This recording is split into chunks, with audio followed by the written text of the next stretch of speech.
बड़ी खबरें और मुख्य समाचार आप सभी के लिए लेकर आए हैं। नमस्कार, आपका एक बार फिर से बहुत बहुत स्वागत है आपके अपने YouTube चैनल पर। इस वीडियो में देश दुनिया की हर एक बड़ी खबर आप तक पहुंचाएंगे। आप लोगों से रिक्वेस्ट है कि अगर आप चैनल पर नए हैं तो चैनल को सब्सक्राइब करके घंटी के आइकन को जरूर दबाइए और वीडियो में साथ में बने रहिएगा, जिससे कि कोई भी बड़ी खबर आप लोगों से छूटे नहीं, क्योंकि ये सभी वो बड़ी खबरें हैं जो मुख्य समाचार में शामिल हैं।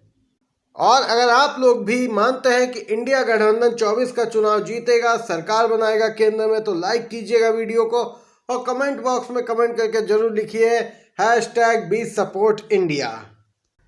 मुख्य चुनाव आयुक्त राजीव कुमार निष्पक्ष काम कर रहे हैं बिना किसी दबाव में। इसका उदाहरण स्पष्ट है कि बीजेपी पर कर दी है उन्होंने बड़ी कार्रवाई। बीजेपी सरकार को दिया है बड़ा झटका। केंद्रीय चुनाव आयोग ने भाजपा की विकसित भारत यात्रा पर 5 दिसंबर तक के लिए रोक लगा दी है। चुनाव आयोग ने अपने आदेश में कहा कि जहां जहां चुनाव हो रहे हैं वहां यात्रा नहीं निकाली जा सकती है। यहां पर दोस्तों ये बदलाव की आहट है। स्पष्ट है जो चुनाव आयोग अभी तक सरकार के दबाव में रहता था, लेकिन जैसे जैसे लोकसभा चुनाव की तारीखें नजदीक आ रही हैं, चुनाव आयोग भी समझ गया है कि इस बार लहर किसकी है और यहां पर बीजेपी पर कार्रवाई होने लगी है। मुख्य चुनाव आयुक्त खुद ही आदेश भी जारी कर रहे हैं दोस्तों। पीएम मोदी ने रद्द किया है मिजोरम का दौरा। जी हां दोस्तों, भारी विरोध का था अंदेशा। पीएम को दिया गया था इनपुट कि नहीं जाइए मिजोरम, हो सकता है विरोध। जी हां दोस्तों, मणिपुर के पड़ोसी राज्य मिजोरम में भी विधानसभा चुनाव हैं। पीएम मोदी ने एक रैली यहां पर प्रस्तावित की थी, लेकिन ऐन समय पर यहां पर सुरक्षा एजेंसियों ने इनपुट दिया कि आप वहां मत जाइए, विरोध हो सकता है, इसकी तैयारी हो रही है। जिसके बाद पीएम मोदी ने यहां पर अपना दौरा रद्द किया है मिजोरम का। गृह मंत्री अमित शाह को भेजेंगे, यानी कि सीधे स्पष्ट है गृह मंत्री अमित शाह का विरोध हो सकता है। गौरतलब है इससे ठीक पहले मिजोरम के सीएम जोरमथांगा ने भी स्पष्ट किया था वह पीएम मोदी के साथ मंच साझा नहीं करेंगे, क्योंकि उन्हें डर है कि मिजोरम की जनता कहीं भड़क न जाए और चुनाव में उन्हें नुकसान न हो जाए, क्योंकि मणिपुर को लेकर मिजोरम में भी काफ़ी आक्रोश है दोस्तों यहाँ पर आप सभी को बताते चले 5 राज्यों में विधानसभा चुनाव हैं। इससे पहले ईवीएम का मामला फिर से उठा है, क्योंकि ईवीएम को लेकर संदेह अब भी है विपक्षी दलों में। आरोप इस प्रकार लगे हैं कि विधानसभा का चुनाव तो विपक्षी पार्टियों को बीजेपी आसानी से जीत लेने देती है, लेकिन जब उन्हीं राज्यों में लोकसभा के चुनाव के नतीजे आते हैं तो वह पूरे बीजेपी के पक्ष में होते हैं। आखिर ये कैसे, जब वहां से विधायक नहीं जीतते हैं और सांसद जीत के आते हैं वे भी बीजेपी के, तो ईवीएम पर शक जाना यहाँ पर दोस्तों लाजमी है। बात स्पष्ट और खुली है कि ईवीएम का खुला खेल लोकसभा में ही किया जाता है, क्योंकि तब किसी को शक भी नहीं होगा। आपको बता दें राज्यों पर तो तोता मैना यानी कि ईडी, सीबीआई और काले धन की बदौलत कभी भी कब्जा किया जा सकता है। इसके कई उदाहरण आप लोगों ने देखे हैं। महाराष्ट्र इसका एक उदाहरण है। राजस्थान में ऑपरेशन लोटस होते होते बचा था। ये देख सकते हैं, ये अपडेट निकल के आई है। जो भी ईवीएम में गड़बड़ी हो सकती है वह लोकसभा चुनाव में ही की जा सकती है। ये अपडेट है दोस्तों। आप भी अपनी महत्वपूर्ण राय जरूर बताइए। आप लोग क्या सोचते हैं इस खबर को लेकर, कमेंट बॉक्स में बताइएगा। अगली खबर की तरफ चलते हैं। महाराष्ट्र में होने लगे हैं इस्तीफे। जी हां दोस्तों, शिंदे सरकार में मच गया हड़कंप। शिवसेना सांसद का मराठा आरक्षण आंदोलन के समर्थन में इस्तीफा। चारों तरफ हड़कंप मचा है। मराठा आरक्षण का मुद्दा तूल पकड़ता जा रहा है। पूरे महाराष्ट्र में विरोध प्रदर्शन हो रहा है। आप सभी को बताते चलें इसकी आंच राजनीतिक लोग भी महसूस कर रहे हैं। मराठा समुदाय के कार्यकर्ता अब राजनीतिक नेताओं को चेतावनी दे रहे हैं कि अगर उनकी मांगें नहीं मानी गई और मराठा आरक्षण नहीं लागू किया गया तो यहाँ पर दोस्तों एक बहुत ही विशाल प्रदर्शन किया जाएगा।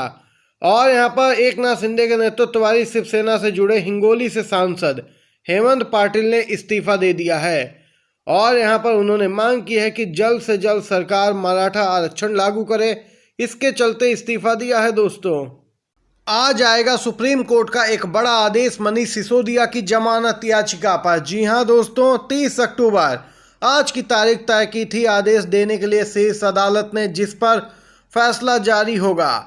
दिल्ली शराब घोटाला मामले में मनीष सिसोदिया की जमानत याचिका लगभग यहां पर सुप्रीम कोर्ट में पूरी हो गई थी सुनवाई। अब फैसला सुनाया जाएगा। जस्टिस संजीव खन्ना और जस्टिस SVN भट्टी की बेंच फैसला सुनाएगी। ईडी ने उनके खिलाफ अभी तक कोई भी साक्ष्य अदालत में नहीं प्रस्तुत कर पाया है। ईडी ने कहा था हमारे पास सिर्फ गवाह हैं, उनके मौखिक बयान के आधार पर गिरफ्तारी की थी, जिस पर कोर्ट ने स्पष्ट किया था कि आपका केस 2 मिनट भी नहीं टिकेगा, सबूत लेकर आइए। और वहीं दोस्तों, सुनवाई पूरी होने के बाद आज इस पर फैसला आएगा। गोदी मीडिया ने कराया सर्वे लेकिन छिपा लिया। लेकिन दोस्तों, सोशल मीडिया से कहां बचना था, लीक हो गया गोदी मीडिया का सर्वे। कांग्रेस नेता श्रीनिवास बीवी ने शेयर किया। मध्य प्रदेश को लेकर सर्वे कराया गया था दोस्तों गोदी मीडिया द्वारा कि किसकी बनेगी मध्य प्रदेश में सरकार। जब नतीजे आए कांग्रेस के पक्ष में तो गोदी मीडिया ने सर्वे छुपा लिया। अब ये सर्वे लीक हुआ है तो आंकड़े जान लेते हैं।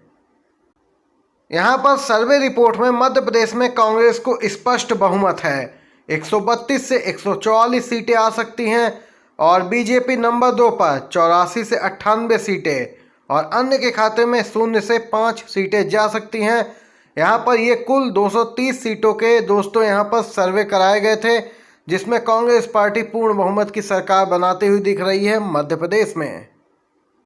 पीलीभीत में एक बार फिर से सांसद वरुण गांधी अपनी ही पार्टी पर भड़के हैं, सरकार पर गरजे हैं। उन्होंने यहाँ पर जोरदार तरीके से अपनी ही सरकार को निशाने पर लिया। कयास लग रहा है कि बीजेपी इस बार उनका लोकसभा का टिकट काट सकती है। तो दूसरी तरफ वरुण गांधी ने भी मन बना लिया है पार्टी बदलने का। आपको बताते चलें दोस्तों, एक बार फिर से उन्होंने बीजेपी पर ही हमला किया है और यहां पर बीजेपी को कटघरे में खड़ा किया है। पीलीभीत में एक जनसभा को संबोधित करते हुए उन्होंने कहा कि नीरव मोदी, ललित मोदी जैसे तमाम उद्योगपति हजारों करोड़ लेकर भाग गए, लेकिन सरकार कुछ नहीं कर पाई और देश की आम जनता को लोन के लिए मुश्किलों का सामना करना पड़ता है। पहले मेज के नीचे चढ़ावा देना पड़ता है। अपनी ही सरकार पर भ्रष्टाचार के आरोप लगाए हैं और बीजेपी पर निशाना साधा है। यह पहली बार नहीं है जब वरुण गांधी ने ऐसा बयान दिया हो। उनके बयानों को लेकर वह लगातार सुर्खियों में बने हैं और यहाँ पर इनके बयानों को लेकर चर्चा भी जोरों पर है। इसी के साथ एक और खबर की तरफ चलते हैं। मध्य प्रदेश में कांग्रेस ने स्टार प्रचारकों की सूची जारी की है। 40 बड़े नेताओं का नाम शामिल किया गया है। सोनिया गांधी और मल्लिकार्जुन खड़गे का नाम सबसे ऊपर है, फिर राहुल प्रियंका का नाम है। इसी बीच सूत्रों के हवाले से अपडेट आ रही है कि 1 से 2 रैली मध्य प्रदेश में सोनिया गांधी भी संबोधित कर सकती हैं। उनका स्वास्थ्य ठीक नहीं है, लेकिन फिर भी कांग्रेस पार्टी को मजबूती प्रदान करने के लिए वह भी अपना योगदान देंगी। 1 से 2 रैलियां कर सकती हैं। फिलहाल ये सूत्रों के हवाले से खबर है दोस्तों।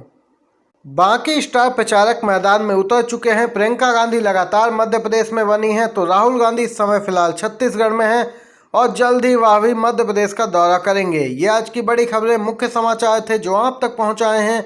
वीडियो पसंद आया हो तो लाइक कीजिएगा, शेयर कीजिएगा और अपने दोस्तों तक इन खबरों को जरूर पहुँचाइए। आपका वीडियो देखने के लिए धन्यवाद। जय हिंद, जय भारत।